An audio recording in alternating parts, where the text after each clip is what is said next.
everybody, and welcome back to another lovely episode of Combat Talk. I'm your favorite host, Sophia. And before we get into commercial break, you already know what it is. We're going to go through the rundown of the show. We got NCAA Wrestling Championships to talk about. While it is live, we got the brackets live and uploaded, and we're going to talk about it. We got some fight night predictions. What, Sophia? You're going to do a fight night? Yeah, because you know who's fighting? Leon Edwards versus Sean Brady. This is his comeback fight. Now, I know you're thinking, Sophia, you should not be doing fight nights. You should be doing pay-per-views. Well, we got to give our amateurs a shot. We got to give them that rising shot. So we will after this commercial break. Stay tuned, guys.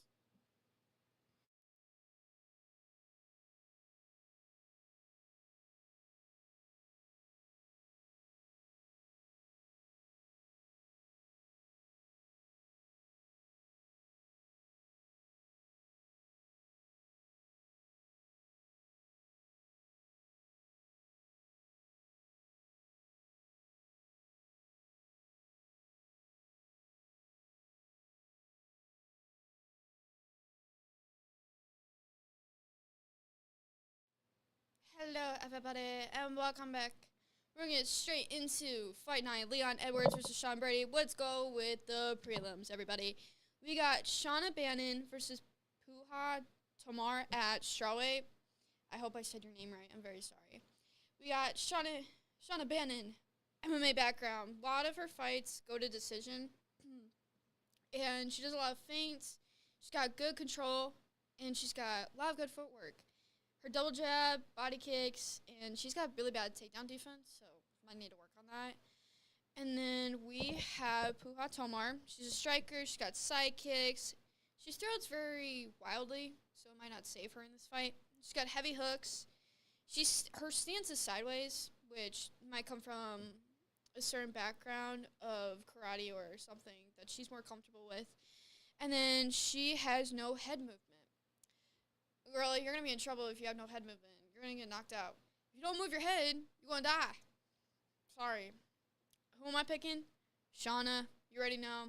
If it goes to decision, that's her fault, not mine. Sorry. On to the next fight. We got Marin Tybura versus Mick Parkin at heavyweight. You got Marcin, I think that's how you say his name. He's MMA background, his head kicks, overhands, and he likes to use his double leg to get to the ground and control people.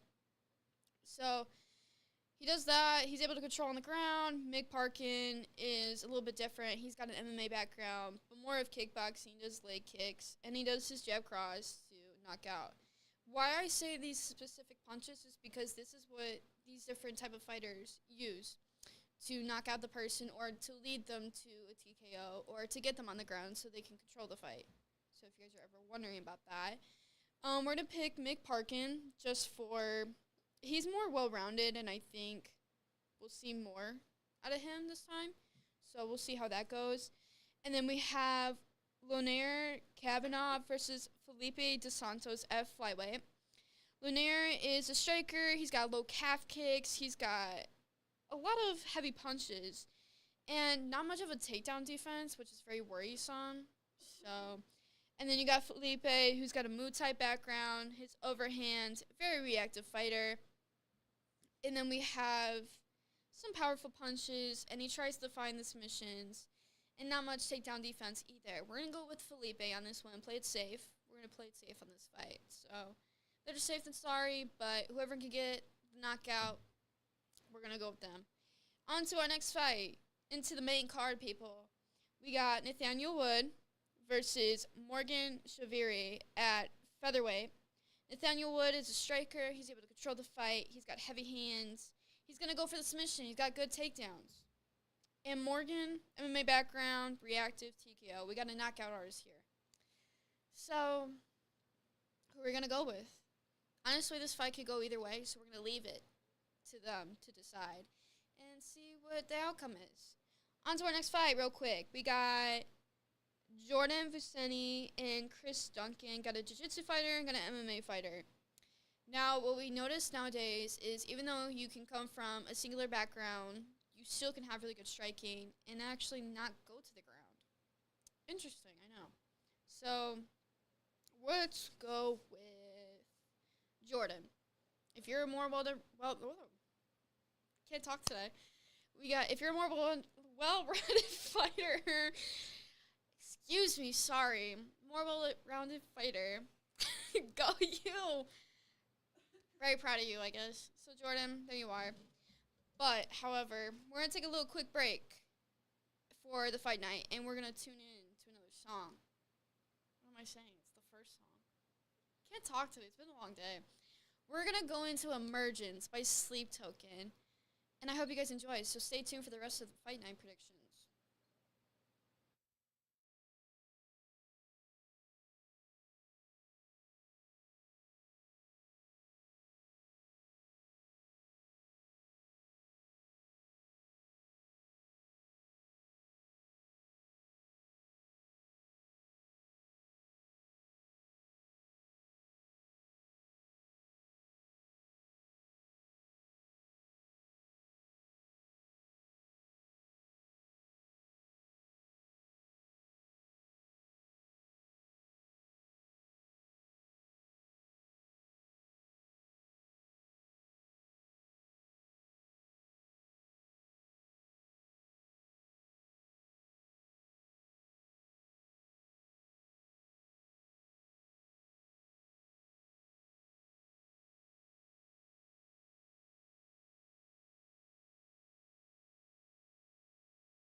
Hello, everybody, and welcome back to Combat Talk.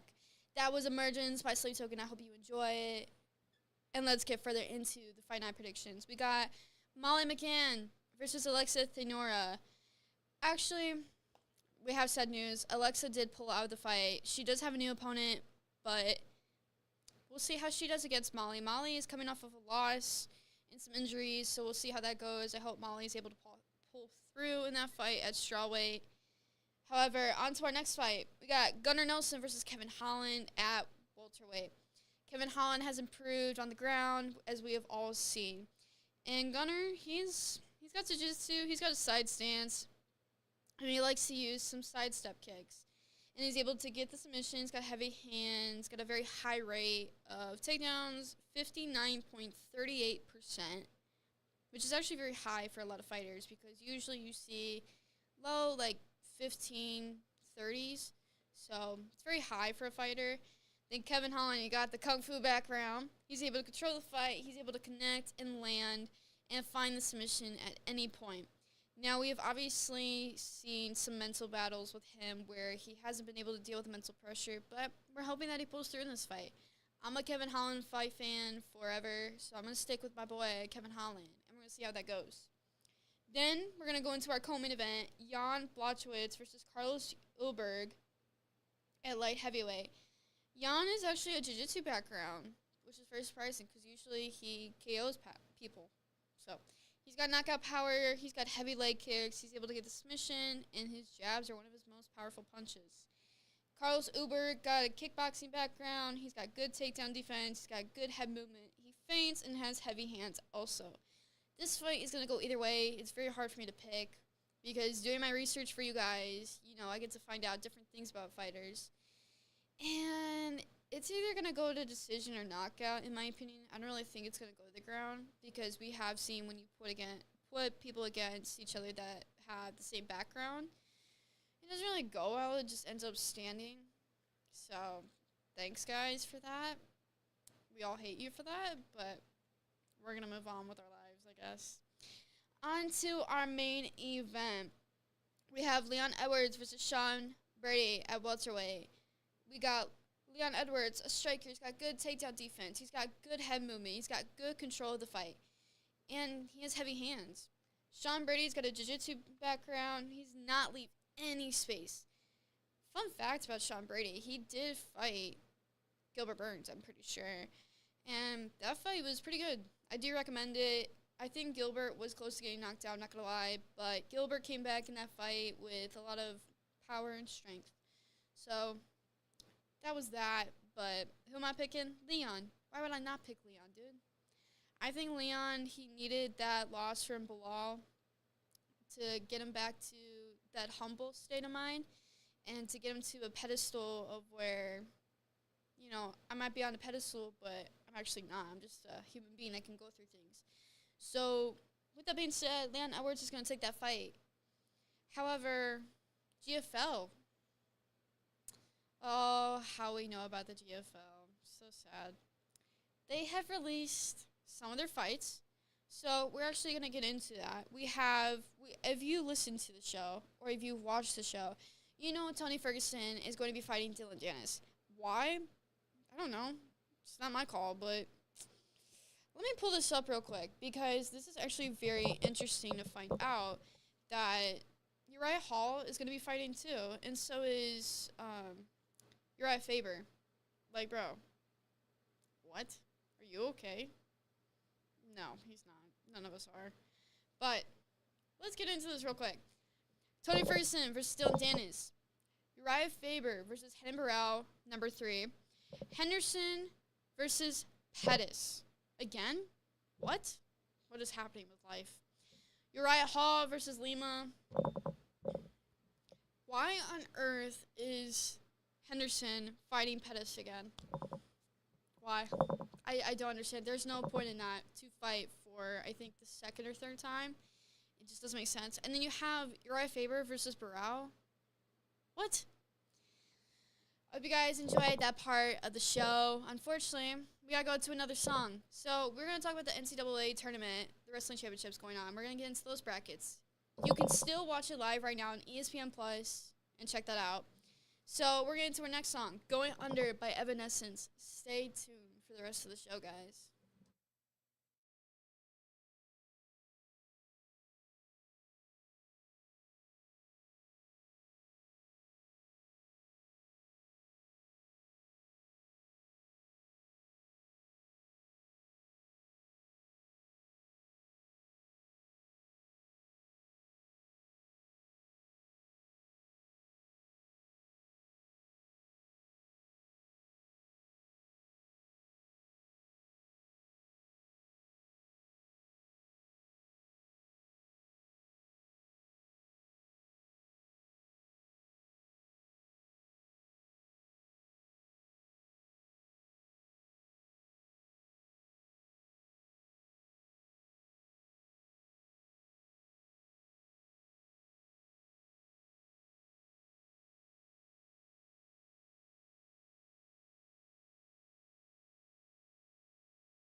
Hello, everybody. Unfortunately, today's show is going to be cut short, so this will be our last segment. I hope you guys have enjoyed this week's of Combat Talk. How about we get into the NCAA Wrestling Championship tournament, guys? So, you can actually watch the tournament right now on ESPN, letting you know now. Who is going right now? We have Penn State going, and then we have Nebraska. So, but for right now, we have the brackets for today in the matchups. First off, for 125, got Luke Lidall. I really want to call him Lydell because it's just easier, but it's Lilidol. So, like I said in my predictions last week, I'm telling you, Luke is winning this 125 division. I'm telling you. And he's going to be fighting Seymour to get to the finals. Peterson, Robinson are going to have a match. Ventresca and Strickenberger, Spratley, and Ramos. So, I don't think, for from what I know, I don't think Ramos won that because I actually did watch it. Ramos got beat pretty bad. So I'm pretty sure because he got pinned, I'm pretty sure, from what I watched. Sorry, buddy. On to the 133 division, we have Lucas Bird and Davis going against each other.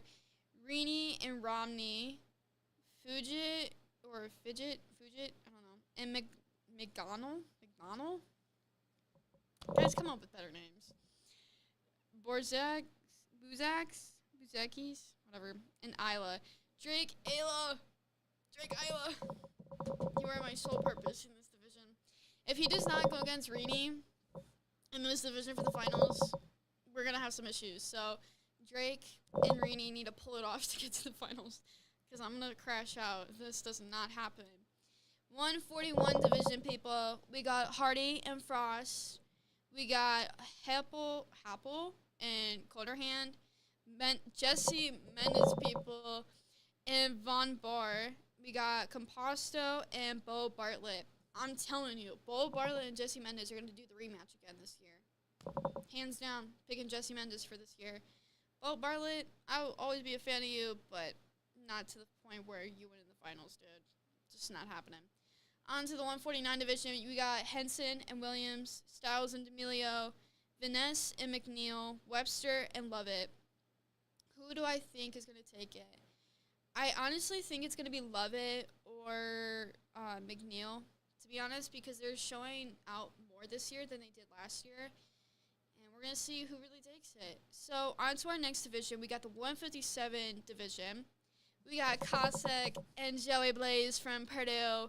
We got Fish and Chumley. We got Antrell Taylor and Bianchi. Zerbin and Shapiro. Bianchi, his brother actually lost his match. And funny thing, too, in one of the other divisions, Matt Stout and his brother actually competed against each other at the tournament, which I thought was really funny. Joey Blaze and Bianchi, please have your finals match. We all deserve it. Who am I going with? Oh, it's tough. It's either going to be Bianchi and Blaze or Blaze and Antrell Taylor. And if it comes between Antrell Taylor and Blaze, Joey Blaze, I'm going to have to pick Joey Blaze. I think he's just more explosive, has more power, able to control more, and he's able to fight out of any position that he gets stuck in. So we'll see. On to our 165 division, we got Messenbrink and Amini, Minto, and Barclow. Messenbrink's winning. O'Toole is winning his 174 division. That's going to be tough. Then we have Sorochi. Sorochi, of course, is going to win his division. Then we have Barr. He'll probably win. Gable Stevenson, of course, he's going to win. So make sure to tune on in ESPN Plus or ESPN for the NCAA Wrestling Championships today. It is also continuing on tomorrow and finishing up tomorrow. Unfortunately, guys, I have to say bye. I'm so sorry. And half of you are probably like, oh, whatever. But in my mind, I'm really sad about this. So, sorry.